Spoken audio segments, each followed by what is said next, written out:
What is meant by mind and no mind? Yes, this can often be a very confusing matter.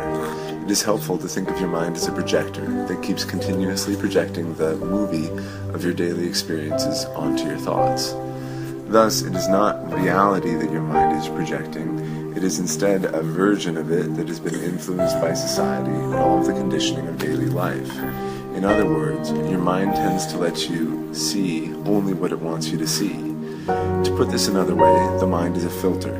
Scientists have come to believe that the human mind may allow as little as 2% of reality to actually reach your thoughts.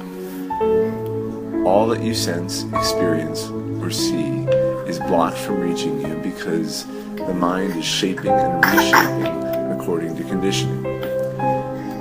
Here are a couple examples of the mind. If you were to attend a Buddhist funeral, you would notice that white is the prevalent color because they believe that death marks a transition from this life to another. Whereas if you attend a Christian funeral, you would see a large majority dressed in black because they believe that there should be a mourning period. This next example I find very interesting because if you break it down, it can truly help you to understand the foundation of where individuals' strengths and weaknesses originated. There is a Russian peasant proverb, if God does not bring it, the earth will not give it. Meaning, it is out of our hands. If it happens, it is meant to be. This is very different from two Chinese peasant proverbs. Don't depend on heaven for food, but on your own two hands carrying the load. Or, no one can rise before dawn 360 days a year will fail to make his family rich. The Chinese believe that hard work, shrewd planning, and self-reliance will, in time, bring recompense. Remember that we spoke a bit earlier about becoming the master of your mind? There comes a moment when we can see that our minds often fail to work as our servants. It is through meditation that the mind can be mastered.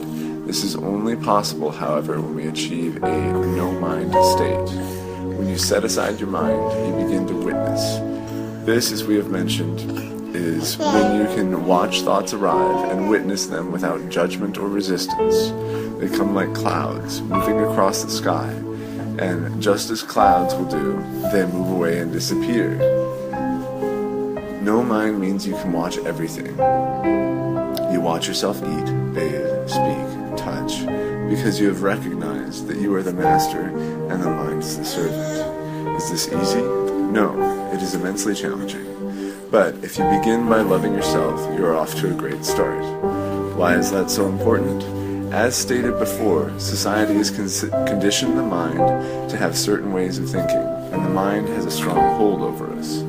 Consequently, we become outer directed, more sensitive to what we think of, what others think of us. When we forget what society has to say about us, when we ignore what we should or should not be doing, we are freer than ever from all that conditioning.